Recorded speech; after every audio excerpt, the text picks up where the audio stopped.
Welcome to a new season of Doc Zone. In our first episode, Canada is building prisons fast. If you create a system where there's always a loophole and you can always get out of the punishment, that kind of a system does not deter people. America did the same thing, and it was a disaster. They're in a violent culture in prison. They get out there more violent, and we couldn't do it any worse if we tried. It costs more to keep a man in prison than it does to give him an Ivy League education. But are convicts ready for life on the outside? Those people who've killed people are on the street right now. Maybe we should help them be full members of society. I'm Anne-Marie MacDonald. Doc Zone looks at Canada's state of incarceration.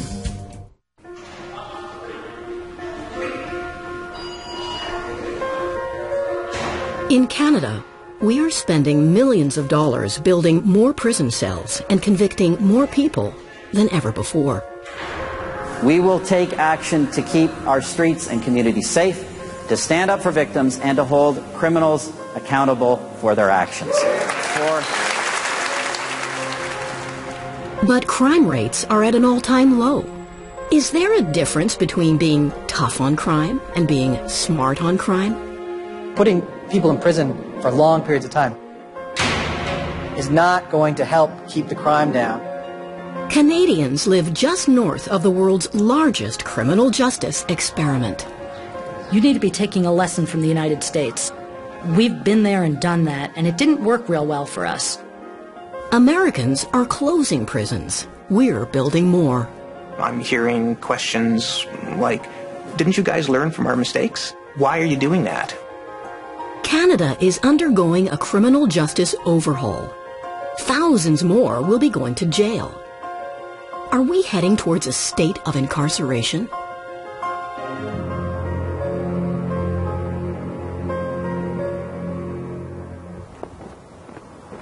For 40 years, our criminal justice system was going in a very different direction. I think people understand that that approach has not been effective. But crime rates in Canada haven't been this low in 40 years. And it's not just here.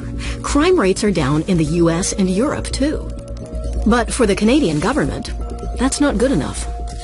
Are crime rates ever low enough as far as the man in the streets is concerned? And the answer to that question is no. This fall, our government... Even one burglary is too many.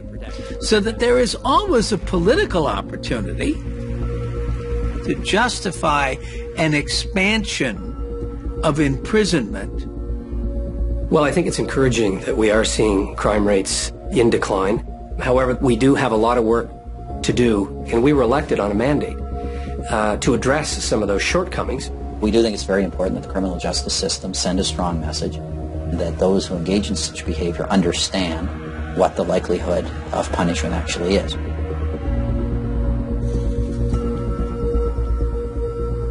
No one would argue that prisons aren't necessary, but incarceration is only one factor that influences crime rates.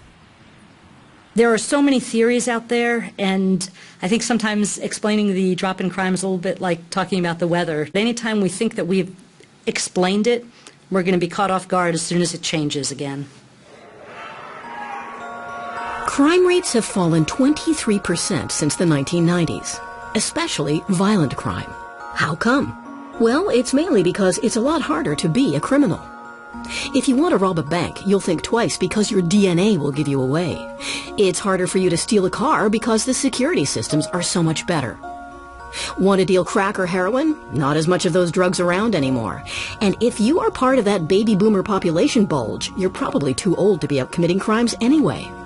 Some even say crime is down because there is no more lead in paint, less brain damage. Or maybe it's because women have more access to abortion, fewer unwanted pregnancies. But what you have to do is, if you think it's lead paint or abortion or anything else, you have to try it on a different country or a different period. And that is what we haven't done. So all of those can be filed in the Department of Bright but Untested Ideas. Something that we could definitely feed to state-specific reporters who cover crime. These researchers are at the Brennan Center for Justice, a renowned New York City think tank. They have just released a landmark report on social factors affecting crime rates. Very accessible way. What we actually found is quite startling, that incarceration actually had almost no effect on bringing down the crime in the last 2 decades. If you look around the world and if you look over time, it's been very hard to draw straight line correlations between crime rates and prison rates. During the 1990s, crime dropped very substantially in the United States, and imprisonment populations went up. Crime dropped very substantially in Canada in the 1990s. And what made that interesting was Canadian prison populations didn't increase. There's no rational explanation for it. The U.S. actually has a pretty big incarceration epidemic. We have 5% of the world's population, but 25% of the world's prison population. A lot of the reason this has happened is the false belief that more punishment always leads to less crime. But that's simply not true. But that hasn't stopped the Canadian government from enacting policies that will use prisons more than ever. Like more mandatory minimum sentences. Mandatory minimums remove a judge's discretion in court by ensuring that certain crimes come with preset punishments. For example, if you're caught selling marijuana, you now get at least a year in jail. It's automatic. Another change? Fewer conditional sentences. Which means there will be fewer people serving time under house arrest in the community. They'll be back in jail. Tougher rules for parole. For some offenders, it will be harder to get out of prison. But the key change to Canada's justice system is with the prisons themselves. They're getting bigger. Right now, Canada's federal prison system has about 15,000 cells. But Canada is undergoing the largest prison expansion since the 1930s. Hundreds of new cells added on to existing correctional facilities across the country. There's a myth that somehow we're building mega prisons and we're creating a huge prisoner population. That's really not borne out by the facts. I mean, it's important to note we are closing, in fact, 2 prisons in Canada. The government is closing 2 prisons with a total of 1,000 cells, but they aren't eliminating those cells. They are replacing them. And they are adding another 1,700 cells on top of that. In total, 2,700 new federal prison cells are being built in Canada. That represents about 5 medium security prisons worth of expansion. Howard Sapers is the government-appointed nonpartisan watchdog at Correctional Services Canada. It's his job to raise the alarm when he sees things going amiss. We're at the point where we are putting more resources into incarceration. I'm not sure that we're going to get the public safety result that people are hoping for by doing that.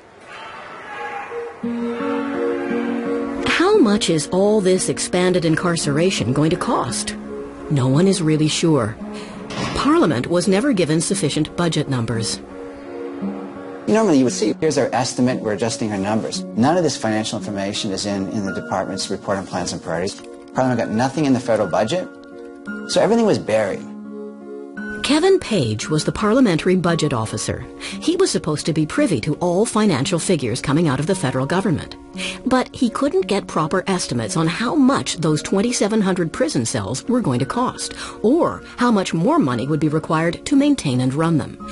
So he created his own economic model based on how much it cost to build and run prisons in other places, like the U.S. Here are some numbers he came up with. It costs an average of $140,000 to keep one man in a Canadian prison for a year. A new low-security cell cost about $260,000 to build. If you try to build something high security, you're talking about something 3 times higher than that. And to add a few thousand more people in the system, even just at the federal level, like you quickly get up into the hundred millions of dollars a year. The problem is that while the justice system is adding more prisoners, the government isn't expanding the programs that help rehabilitate inmates. Counseling, education, teaching them trades. The programs designed to keep them from getting back into trouble once they're released. Programs that are often portrayed as taxpayer-paid luxuries for people behind bars. Taxpayer needs to ask themselves, what do you want for your dollar? And if it's punish, punish, punish, and throw them back onto the street, and miraculously they're somehow supposed to self-heal themselves after coming out of that environment, I'd say that's just stinking thinking. There's nothing there that makes any sense to anybody. Greg McMaster has been in prison, make that numerous prisons, for 37 years. He's originally from the U.S., but in 1978 he embarked on a 6-day drug-fueled criminal rampage from Quebec to Manitoba that left 3 people dead. He then ran the border into Minnesota and killed a police officer before he was finally apprehended. Started the life sentence in Minnesota in 1978. I spent a total of 7 years of segregation, but in the early days it was 4 straight, most of it in solitary confinement. I found myself in a quiet box, and I just started asking myself questions. Essentially, how can I make myself a better person? When you're incarcerated as long as I am, there has to be a usefulness for it. If I can't help others, I have a hard time justifying my existence. Mapped out in the way that I envisioned it. And you're going to lead the tour. I'll Right. just stay behind the cameraman, Right. and we'll lead you through it. There's 4 cell blocks in it. McMaster is a veteran of the Canadian and American justice systems. He was extradited to Canada in 1993 to the Collins Bay Penitentiary near Kingston, where he did this tour for TV. It was the waning years of what I would call the golden age of corrections in Canada, the more humane aspect of corrections in Canada. There was so much activity going on there focused on family, healing, rehabilitation, restorative justice, community. And they understood you have to nurture that within the person to make them whole again. When I left the U.S. system and was introduced to the Canadian system, I almost felt like I got paroled. I did not dress it up, clean it up. This is exactly how I live. First time I ever held in my hand a compact disc was Collins Bay. First time I saw stereo in a prisoner's cell. First time I saw a personal computer that an inmate could have access to was Collins Bay. Family socials, family gatherings, private family visiting with your loved ones. This was all new to me. The golden age McMaster talks about has largely come to an end. They've curtailed social functions within the institution, cut back on the bursaries and grants for educational process, severely cut our pay by 1/3, which dramatically interferes with a man's quality of life within the institution and his ability to be of any help whatsoever with his family. And we have crowding, we have scarcity of treatment, health care, vocational training, of institutional employment. When you have a scarcity of those resources, then you diminish the potential for the rehabilitative part of corrections. We're evolving into an animal factory. That's the route we're heading. Having offenders who may have to double bunk, college students double bunk, members of the Canadian Forces, in many cases, share accommodations. There is no right to a person having a single room while incarcerated. The purpose of prison is not just to separate people from the community, it's to prepare them for release back into that community. The vast majority, mid-90 percentile, are released from prison. They're coming out. Ask yourself, who do you want standing next to you at the bus stop, on the tram with you? Who do you want at the cafe or in the movie theater? You get what you pay for. No politician wants to be remembered as the guy who got soft on crime. But the ideas that the government is bringing to Canada now have already been tried in the U.S. How'd that go? Look at what we've done in California. We have created the worst possible sentencing policy out of this political opportunism. 3 strikes for California when we come back.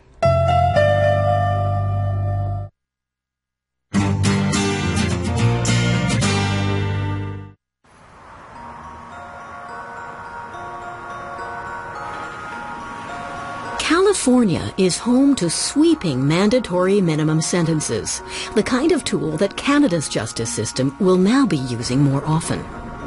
Because of mandatory minimums, California got itself into a huge mess.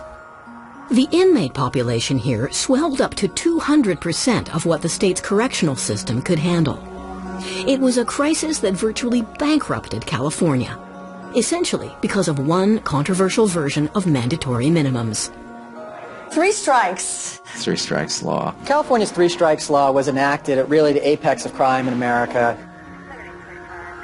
when crime rate in America was soaring, and particularly there were a number of high-profile rapes and murders and kidnappings that were really going on, particularly in California.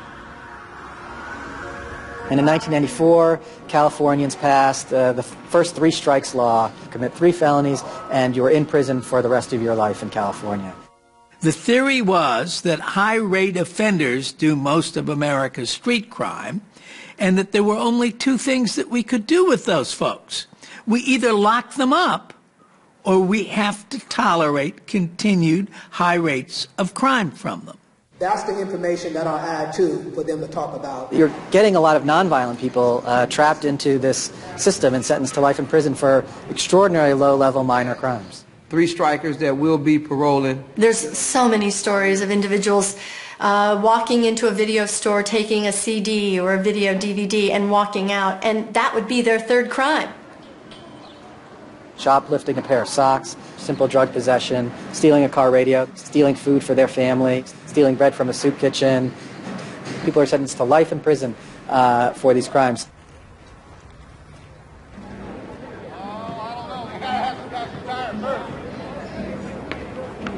My first strike was carjacking. Drove through a fast food restaurant. I stole $76, no weapon. I actually got 2 strikes in the same case. My second strike was a robbery. I committed another first-degree burglary. And I was arrested for buying $20 worth of cocaine. Just burglaries. No violence, no other people, no. And the third strike that I'm in here right now is for second-degree commercial burglary, in which I stole $160 worth of kids' clothes. Walked into a liquor store. I snatched 2 20s out of the cash register. And I was sentenced to 25 years of life under California 3-strike law. 25 years to life. 50 years to life. I have 88 to life. Not only did we cost taxpayers because of our crimes, but we're causing taxpayers just to sit here and do nothing. It costs more to keep a man in prison than it does to give him an Ivy League education. Conservatives in Canada tried to adopt their own version of 3 strikes in 2006, but they were a minority government then, so it failed. Researchers discovered that 3 strikes had little effect on the crime rate, and Californians decided they couldn't tolerate the cost of the program any longer, so in 2013 they voted to get rid of it. Now, about 100 non-violent 3-strikers are being released every month. The prisons here are now less crowded, but still at 140% capacity. California is still sending more people to jail than the state can handle.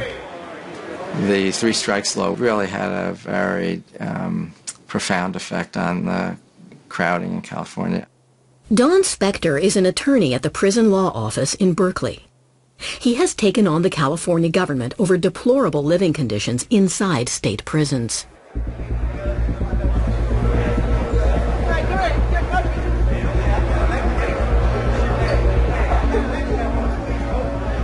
At its height, they had beds in virtually every available space. So that meant beds in day rooms, beds in these giant gymnasiums where there were hundreds of double bunk, sometimes triple bunk beds. We had one case that we know of where a prisoner died in one of these huge dormitories, and his body wasn't discovered for hours because there's no correctional supervision. There were 2 class action cases that were filed in federal court that challenged the medical care and the incarceration conditions of inmates in California prisons. So they ordered the state of California to reduce its prison population so that it could meet the mental and medical health care of inmates in California. That's how bad it got. Californians had to sue their own state in a federal court in order to try and stop the disaster that was happening behind prison walls.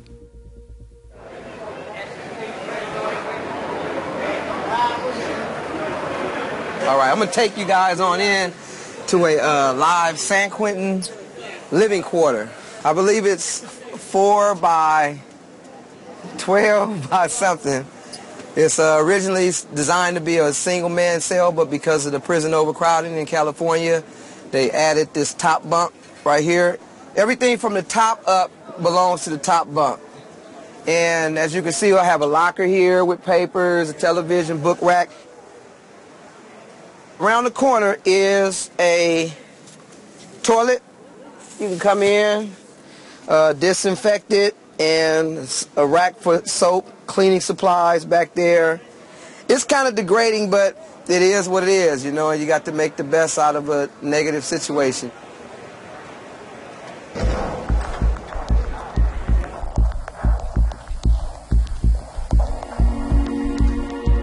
We have created the worst possible sentencing policy out of this political opportunism. Like, I can be tough on crime, so I'm going to make you safer. We're going to lock everybody up.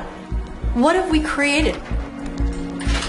We've created a system that we, A, can't afford, is creating an unsafe community because people are sent to prison. They're in a violent culture in prison. They get out there more violent, and we couldn't do it any worse if we tried. It was the extensive use of mandatory minimum sentences that got California into trouble. And it is the extensive use of mandatory minimum sentences that the Canadian government wants to bring here. We don't think it's appropriate that very serious or repeat crimes would not be subject to at least some kind of minimum prison time. If you create a system where there's always a loophole and you can always get out of the punishment, or the punishment can always be downgraded or forgotten, then it's clear that kind of a system does not deter people. They can say the reason we haven't had harsh punishments in the past is because judges are not competent. And so we, the Conservative Party, are going to show you who really is competent. And so they bring in mandatory minimum sentences and say, okay, judges, we've gotten around you. Now you have to follow the law. Mandatory minimums mean more people will be going to prison, and for that, we'll need more prison cells. Texas went through a period when it built more prisons, a lot more prisons.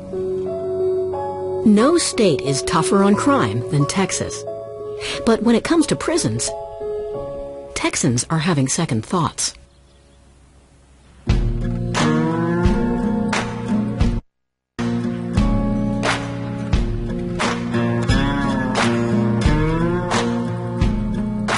Texas has over 150,000 prisoners held in 109 institutions statewide. But the town of Huntsville is incarceration central. There are 9 prisons around this small city, holding about 9,000 men. Well, we got in a situation here in Texas where we didn't build any prisons for several years, for quite a while.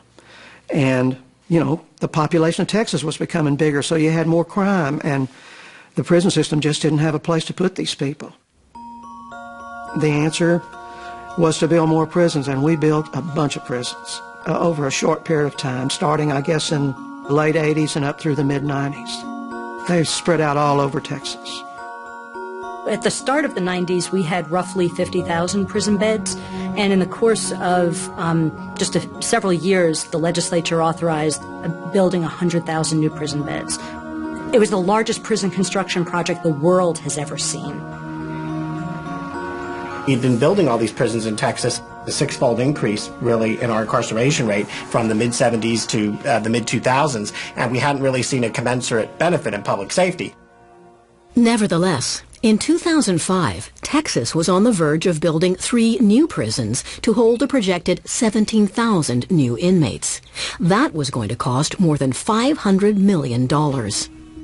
We were facing some pretty serious budget problems in the state at that time, and the state's leadership said, no more prison beds, we can't afford this. State legislators found themselves allocating billions of dollars to keep all their prisons running. It was too much. So Texas politicians started talking about the unthinkable. You want to talk about real conservative governance? Shut prisons down. A lesson from Texas when we return.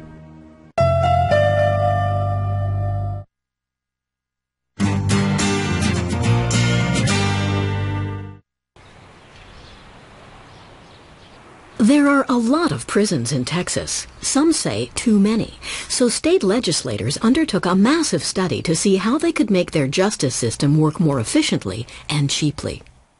This became known as a smart on crime approach. Turns out the prescription for prison reform in Texas was right under their noses. The great thing Texas had was lots of data. And the great thing from our data said, if you do these things, expand this program. Don't have to build a new program, expand it. And if you do intermediate sanctions and you give additional support to your probation and parole people and you do some stuff in the earlier cycles, we will in fact spend less money than it would have cost to build those 3 prisons. Significantly less money. 3 to 5 seconds. In other words, take an interest in the offender's well-being, which isn't necessarily an easy thing to do when dealing with drug dealers and thieves. But it's working.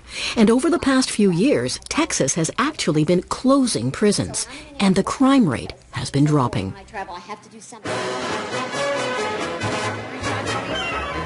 The Texas prescription for prison reform has been embraced in the unlikeliest of places.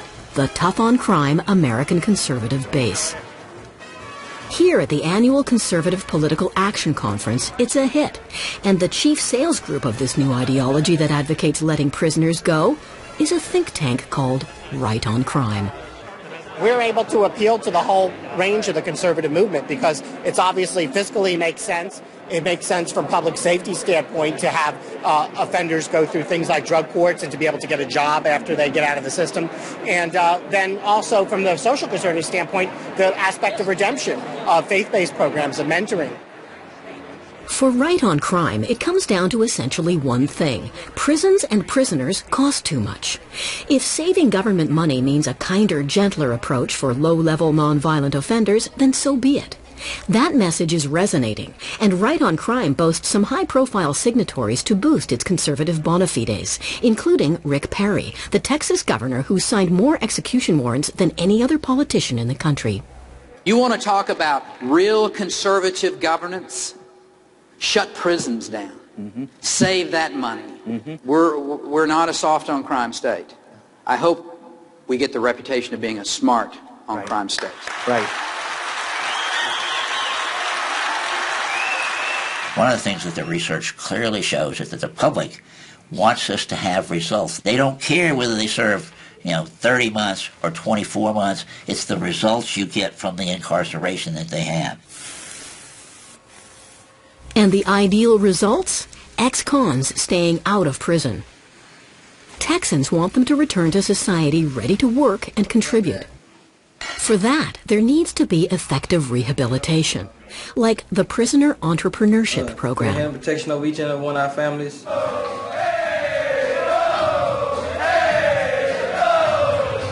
Anybody can make a mistake, and they could end up in prison. Why toss away something with value? Why not remold it? PEP is based on business fundamentals, but truly it's about character development. Because if we don't develop our character, we'll never make that change. We de-gangsterize these guys and try to wash the prison off when they come in. Over the last 10 years, PEP has graduated over 1,000 inmates. The college-level courses prepare them to get work in the community after their sentences end. They are even taught proper etiquette. What we're going to do today is we're going to go through everything. How you're going to look when you get out of here. Basically, how you're going to act. At the very end, you're going to pick 4 people, and we're going to actually do a dining. You're going to set the table for me, so when you go out for your first meal, you know how to eat when we're out of here. But I'm going to give the PEP has been a success. In Texas, the recidivism rate is around 60%. But for graduates of the PEP, it's more like 5%. This program's real hard because you don't have time. You go to 60 hours of classroom or more a week. You give your business plan probably 250 times. You have homework. You learn everything from art history to reading Crime and Punishment. One of the hardest things for a convict to do is to become an ex-convict. But almost everybody from this program gets a job within a month of release. Hey Gary, this is Jamil over here at DFS. How you doing? I think that's the quickest option I see on here. Next week when I'm on call. Not in my wildest imagination would I be sitting here 30 years into my career hiring 90%, convicted felons. I mean, that just wasn't going to happen. My name's Trey Allen Anderson, and I was charged with aggravated assault with a deadly weapon. Christopher Jackson, and I was charged with robbery. Aggravated robbery. Robbery. Everything from using and selling drugs to burglaries. I mean, these are guys that are figuring out how to be successful. I'll take that all day long over somebody that thinks that they're, because they have a college degree and they've grown up rather well, or better off than some, that they're entitled to that position in a company. These guys are willing to work for it, and they do. It's not as if the whole state of Texas has suddenly developed compassion for all its prisoners, but there is no doubt that improved rehab programs and a willingness within communities to help is having an effect. The state has actually closed 3 of its prisons. The PEP cost about $2 million a year to run. So did another successful program in Canada. It was called Lifeline, and it was based in this halfway house in Windsor, Ontario. Lifeline got its funds from the federal government, and it was highly regarded worldwide. It won awards because it worked. Parolees connected with Lifeline were less likely to reoffend. That's what a Lifeline brought inside the institution. They actually could see someone that was on their journey, survived it, came out the other end, and had a life. The sentence doesn't end at the gate. It continues on into the community, and you're on parole for the rest of your life. And so what better way of meeting those challenges, of coming back into the community after 20, 25, 30 years, 40 years, than to have somebody that's walked that experience. Isn't that something? And when we did the first one... Rick Sauvé was charged with murder after a barroom brawl in 1978. He spent 25 years in prison, where he earned a master's degree in criminal justice. He's been out for 11 years, but he goes back inside to help inmates on the verge of parole. So what we do is we talk to people about serving their sentence in the community. It's cost effective, and it's safer for everybody involved. But the federal government saw Lifeline as money being spent on criminals who didn't deserve it. It was vulnerable because it was people who the government could see as bad guys. Why should we give tax money to people who have killed people? And that resonates until you say, those people who have killed people are on the street right now. Maybe we should help them be full members of society. It happened quite dramatically with a single phone call to me from the deputy commissioner in Ontario that the program had been canceled. It was the core program for long-term offenders. The Lifeline decision still makes no sense to me. These kinds of decisions seem to have been made very quickly, without a lot of consultation, without a lot of, frankly, a lot of thought. Judges, the commissioners, the wardens, the parole officers, the criminologists, the professors, everybody and anybody who's anything in corrections and the criminal justice system said, what are you doing? You can't cancel this program. If we don't have the supports here and the programs inside, it only makes these men all the more unprepared for the community. And we're going to reap what we sow. Since 1970, the rate of incarceration in the U.S. has increased by 500%. There are 2.2 million people serving time behind bars across the country. The annual cost, $60 billion. By comparison, the Canadian prison population is puny. If you count the prisoners in provincial jails with inmates in federal penitentiaries, it still comes to fewer than 35,000 people. Texas alone has more than 4 times that number in jail. But Canada and the U.S. have one thing in common: crime rates at historic lows. It's just that Canada didn't spend billions on prisons, but we're spending it now. I guess one of the questions is, since crime has also basically been declining in Canada, this seems like this is a solution in search of a problem. So why they would want to pick up things that we did in the 90s and are now moving away from is really a mystery to me. We are a lot poorer and not a lot safer as a result of our incarceration policies in the United States. So much money has gone into supporting our prison policies that we can't afford a lot of the other things that would actually make us a much better society. And that's not a path you want to go down. So at a time when crime rates are at their lowest point in 42 years, why is Canada deciding to get tough on crime now? Governments always do things which are designed to be vote-getters rather than good public policy.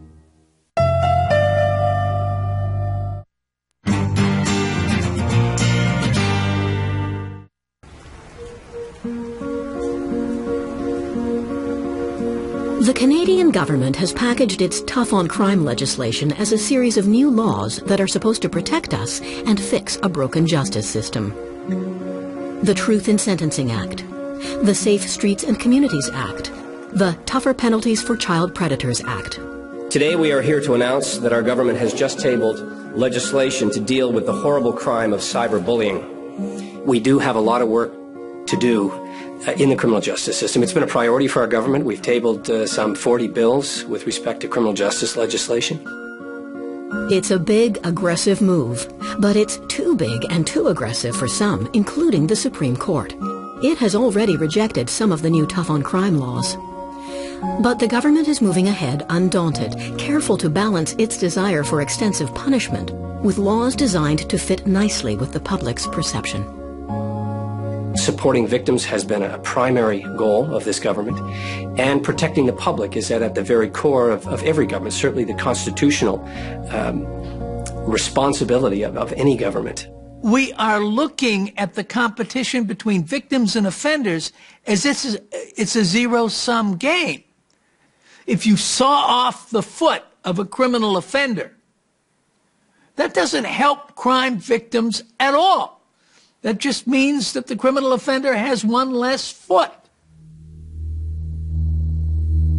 It also means that the system that does that has been corrupted and compromised by its needless punitiveness. And it is very difficult to undo from the political process. No one would argue that there are still serious crimes that need to be tackled and dealt with. But the fact remains, overall, crime rates are down, way down. Is it good policy to spend billions on crime bills now?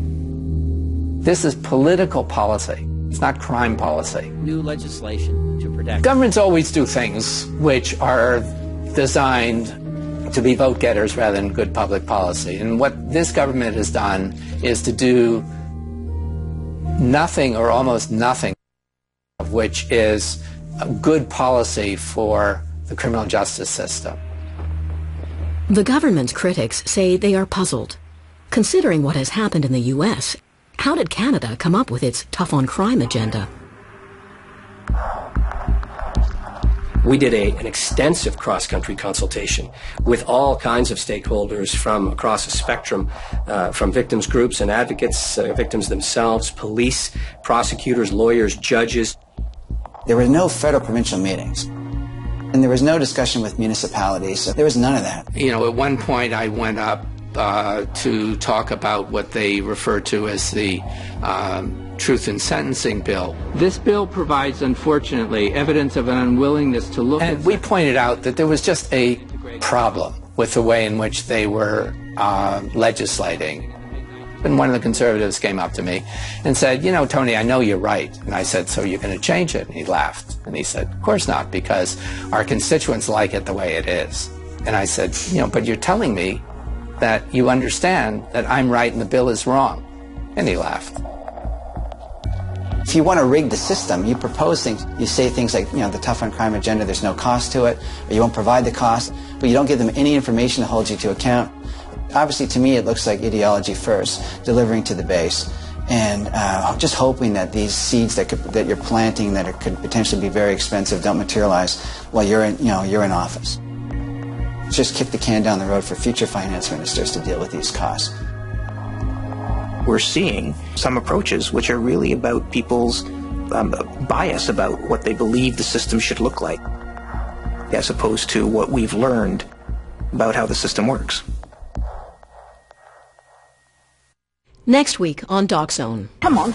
The royal family love their pets. And their wild animals too, just not in the same way. Prince Philip loves to say, what you're eating on your plate, I shot. DocZone takes a boo at the beasts, royals, and animals. 2 weeks from now, there is nothing normal about the weather anymore. In roughly 3.5 years, we had 1,100 years of storms.